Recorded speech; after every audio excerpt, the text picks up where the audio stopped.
नमस्कार, फाइटर समाचार में आपका स्वागत है। पेश आज 24 अप्रैल रविवार सुबह 6 बजे राजस्थान की खास खबरें। अलवर के पूर्व कलेक्टर नन्नूमल पहाड़िया को भ्रष्टाचार निरोधक ब्यूरो की टीम ने शनिवार को 5 लाख रुपए की रिश्वत लेते गिरफ्तार किया है।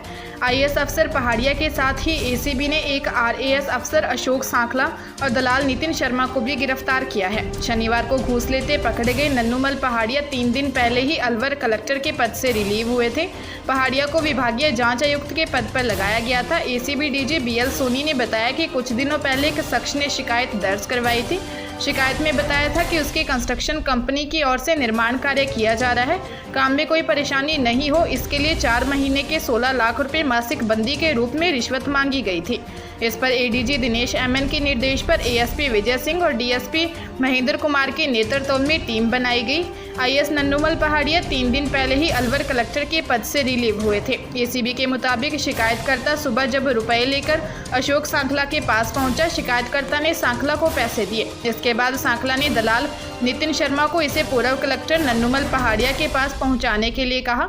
दलाल पहाड़िया को पैसा देने जा रहा था, उसी दौरान रास्ते में एसीबी ने उसे पकड़ लिया और पहाड़िया को कलेक्टर आवास से गिरफ्तार किया। वहीं पहाड़िया के जयपुर के महेश नगर स्थित मकान में भी सर्च शुरू कर दिया है। राजसमंद पुलिस ने एक बड़ी कार्रवाई करते हुए शहर के 3 स्पा सेंटरों पर एक साथ छापे मारे। इन छापों में देह व्यापार में लिप्त 11 लड़कियों सहित दलाल को हिरासत में लिया है। समाचार लिखे जाने तक पुलिस अपनी कार्रवाई में जुटी थी। हर्बल केयर स्पा पर भी कार्रवाई की गई। इस कार्रवाई के दौरान अतिरिक्त पुलिस अधीक्षक शिवलाल बैरवा भी मौके पर मौजूद रहे। उत्तर प्रदेश के प्रयागराज में गंगा पार में शनिवार को एक और दिल दहलाने वाली घटना सामने आई। थरवई थाना क्षेत्र के शिवराजपुर गांव में एक ही परिवार के 5 लोगों पर धारदार हथियार से हमला कर दिया, जिसमें सभी की मौत हो गई। वारदात को अंजाम देने के बाद घर में आगजनी भी की गई। इस घटना के बाद से गांव में सनसनी फैल गई। पुलिस को बताया कि मृतकों में राजकुमार यादव, इसकी पत्नी कुसुम यादव, पुत्री मनीषा यादव, सविता यादव, मीनाक्षी शामिल हैं। सविता यादव 5 माह की गर्भवती थी। एडीजी प्रयागराज जॉन प्रेम प्रकाश का कहना है कि शुरुआती जांच से लग रहा है कि घटना को लूट के इरादे से बदमाशों ने अंजाम दिया है और सबूत मिटाने के लिए उन्होंने हत्या के बाद घर को आग के हवाले कर दिया।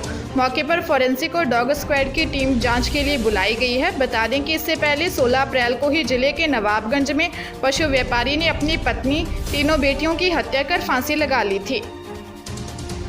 दिल्ली, मिजोरम, उत्तर प्रदेश, महाराष्ट्र के बाद अब जयपुर में कोरोना बढ़ने लगा है। करीब 1 महीने बाद राजधानी में 30 से ज़्यादा केस एक दिन में आए हैं। जयपुर में 31 केस मिले, इसमें 5 बच्चे भी शामिल हैं।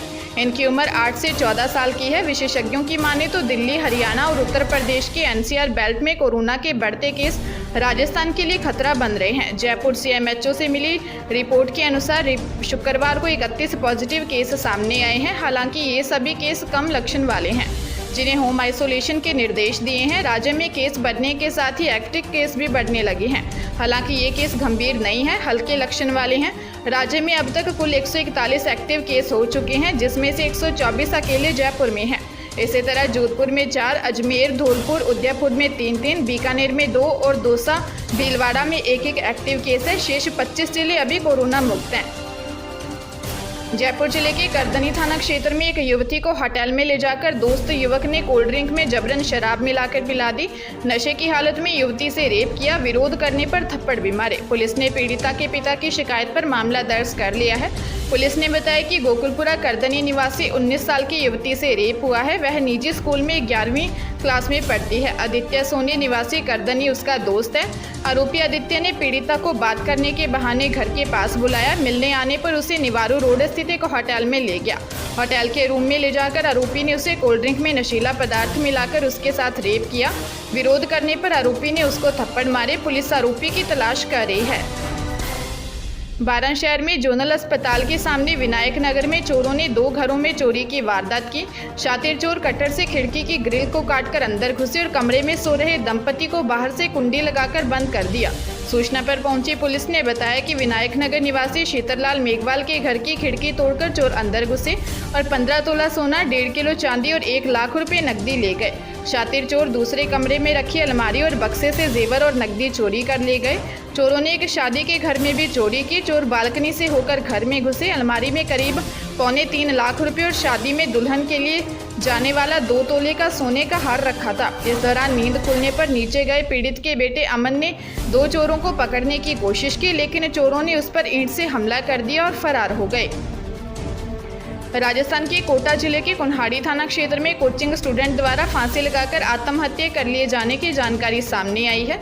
सूचना पर पहुंची पुलिस ने शव को फंदे से उतरवाकर अस्पताल की मोर्चरी में रखवाया है।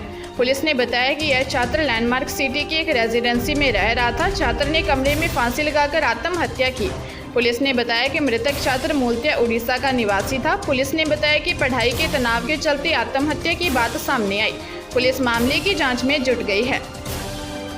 हनुमानगढ़ जिले के थालड़का क्षेत्र में डीएसटी नौहर और रावतसर पुलिस ने 2 बड़ी कार्रवाई करते हुए 400 ग्राम अफीम, 9 जिंदा कारतूस और 10,38,000 रुपये की नकदी सहित आरोपी शिशपाल सहारन को गिरफ्तार किया है। साथ ही पुलिस ने एक पिकअप गाड़ी को भी जब्त किया है। दूसरी कार्रवाई में पुलिस ने 6 क्विंटल 55 किलो डोडा पोस्त सहित आरोपी सोनू और मुकेश कुमार को गिरफ्तार किया है। पुलिस ने आरोपियों के कब्जे से एक ट्रैक्टर ट्रॉली और एक कार को भी जब्त किया है। पुलिस आरोपियों से पूछताछ कर रही है।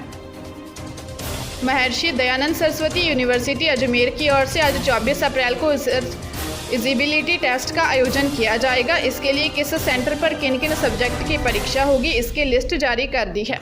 यूनिवर्सिटी के रिसर्च विभाग ने 2 सेंटर बनाए हैं। साथ ही टेस्ट से संबंधित गाइडलाइन भी जारी कर दी है। MDSU के research director professor Subrato Datta ने बताया कि रेट के लिए 2 सेंटर बनाए गए हैं। पहला सेंटर MDSU परिसर है और दूसरा सेंटर DAV कॉलेज को बनाया गया है। परीक्षा के लिए प्रवेश पत्र अपलोड कर दिए गए हैं। टेस्ट का समय दोपहर 2 से 4 बजे तक रहेगा। परीक्षार्थी को निर्धारित परीक्षा केंद्र पर परीक्षा शुरू होने के समय से 1 घंटे पहले पहुंचना अनिवार्य होगा। जयपुर जिले के चंदवाजी थाना क्षेत्र में शनिवार को दिल्ली रोड पर सवारियों से भरी बस पलटने से बड़ा हादसा हो गया। हादसे में एक महिला यात्री की मौत हो गई और 24 घायल हो गए, जिनमें से 3 की हालत गंभीर बताई जा रही है। सूचना पर पहुंची पुलिस ने बताया कि एक प्राइवेट बस दिल्ली से जयपुर आ रही थी। इस दौरान लबाना बस स्टैंड के पास अचानक बस बेकाबू होकर पलट गई। बस पलटते ही बस में बैठे यात्रियों की चीख पुकार मच गई। इस दौरान बस उल्टी होने से यात्री उसमें फंस गए। पुलिस के मुताबिक प्रथम दृष्टया अंदेशा लगाया जा रहा है कि बस चालक को नींद आने की वजह से हादसा हुआ है। पुलिस ने बताया कि बस की छत पर भी यात्रियों का सामान काफ़ी ऊंचाई तक ओवरलोड भरा हुआ था। संभवतः इस वजह से बस का बैलेंस बिगड़ा और वो पलट गई। IPL 2022 सीजन में दिल्ली कैपिटल्स टीम के कप्तान ऋषभ पंत को मैच के दौरान गुस्सा होने की सजा भुगतनी पड़ रही है। IPL ने आचार संहिता के उल्लंघन का दोषी मानते हुए पंत पर जुर्माना लगाया है। उनके साथ टीम में तेज गेंदबाजी ऑलराउंडर शार्दुल ठाकुर और असिस्टेंट कोच प्रवीण आमरे पर भी जुर्माना लगाया गया है। प्रवीण आमरे एक मैच का प्रतिबंध लगाया है। दरअसल दिल्ली टीम ने शुक्रवार को राजस्थान रॉयल्स के खिलाफ मैच खेला था, जिसमें ऋषभ पंत की टीम को 15 रनों से हार झेलनी पड़ी थी। इसी मैच के आखिरी ओवर में नो बॉल विवाद भी हुआ था। इस दौरान ऋषभ पंत ने गुस्से में अपने बल्लेबाजों को वापस बुलाने का इशारा किया था। इसके लिए उन्होंने आमरे को भी मैदान पर भेज दिया था। शार्दुल ने इस मामले में दोनों का साथ दिया था। इसी को लेकर उन्हें आचार संहिता के उल्लंघन का दोषी पाया गया है। ऋषभ पंत पर मैच फीस का 100% जुर्माना लगाया गया है, जबकि शार्दुल ठाकुर पर मैच फीस का 50% जुर्माना लगाया गया है। दोनों ने इसे स्वीकार किया है। जोधपुर जिले के भोपालगढ़ थाना क्षेत्र में धोरू गांव में एक मार्मिक वाकया देखने को मिला, जहां बहन के अंतिम दर्शन करने आई उसकी बहन ने भी दम तोड़ दिया। मिली जानकारी के अनुसार धोरू गांव में एक बहन के निधन पर दूसरी बहन ने सांसें छोड़ दी। मृतका पत्तू देवी बिश्नोई के अंतिम दर्शन के लिए बहन पारी देवी आई थी। अंतिम दर्शन करने आई बहन सरपंच पारी देवी का भी मौके पर निधन हो गया, जिसके बाद पारी देवी के भी अंतिम संस्कार की तैयारी की गई।